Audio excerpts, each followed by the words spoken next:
नमस्कार। स्पीकर का पद आजकल बहुत खबरों में चल रहा है। देखिए, स्पीकर होता कौन है? जब भी कोई नई लोकसभा बैठती है तो नई लोकसभा में बहुत सारे लोगों का ग्रुप आकर बैठा है।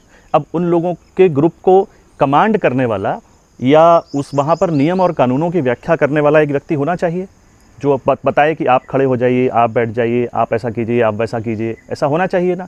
तो हमारे कॉन्स्टिट्यूशन में एक व्यवस्था है कि एक आदमी इसी लोकसभा में से इलेक्ट होकर यहाँ पर आएगा, और जो इलेक्ट होकर यहाँ पर आएगा उसके लिए जितने लोग वोट डाल रहे हैं उसमें से 50% + 1 वोट होने चाहिए। तो जनरली ये देखा गया है कि जो सत्ता पक्ष होता है, जो पार्टी पावर में है, उसी का रिप्रेजेंटेटिव यहाँ आ जाता है, क्योंकि मेजॉरिटी तो उन्हीं के पास है। इस बार भी यही हुआ। ये तो हुआ स्पीकर। अब स्पीकर इन सब लोगों को पूरे 5 साल, जब तक ये लोकसभा चलेगी, और इनफैक्ट अगली लोकसभा के शुरू होने से एक दिन पहले तक वो अपने पोस्ट पर बना रहेगा। लेकिन सवाल ये आता है कि जब पहले दिन ये मीटिंग शुरू हुई, जब पहले दिन आकर लोग बैठे, तब तो यहाँ कोई नहीं था। इलेक्शन होना, इलेक्शन कौन कराएगा? यहाँ तो कोई नहीं है, तो इलेक्शन कौन कराएगा?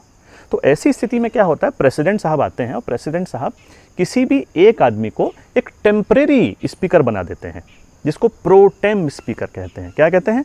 Pro tem speaker. वो जो टेम्परेरी स्पीकर यहाँ आता है, उसका काम क्या होता है कि चलो भाई, चलो मैं इलेक्शन कराऊंगा परमानेंट स्पीकर का, ये तो उसका मेन काम है। लेकिन जो सदस्य आए हैं वो शपथ भी लेते हैं।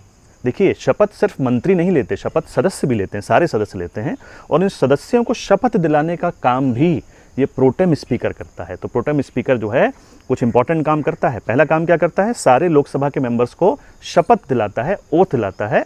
और दूसरा काम वो ये करता है कि वही उसके सुपरविजन में ही इलेक्शन होता है परमानेंट स्पीकर का, या मैं कहूँ स्पीकर ऑफ द लोकसभा का।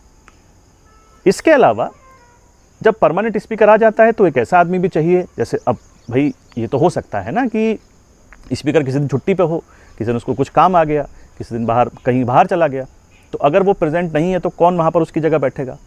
तो उसके साथ में एक डिप्यूटी स्पीकर भी होता है। डिप्यूटी स्पीकर का भी इलेक्शन होता है, और वो इलेक्शन भी इसी लोकसभा में से होता है। नाउ प्रथा ये रही है कि जो डिप्यूटी स्पीकर होता है वो अपोजिशन पार्टी का आदमी होता है, लेकिन ये सिर्फ प्रथा है और ये कॉन्स्टिट्यूशन में कहीं लिखा नहीं है। ये बात आपको समझनी है, ठीक है? तो एक स्पीकर हो गया, एक डिप्टी स्पीकर हो गया, और पहले दिन या शुरू के 1 या 2 दिन के लिए एक प्रोटेम स्पीकर हो गया। आई होप आपको चीज़ें क्लियर हुई होंगी। नमस्कार।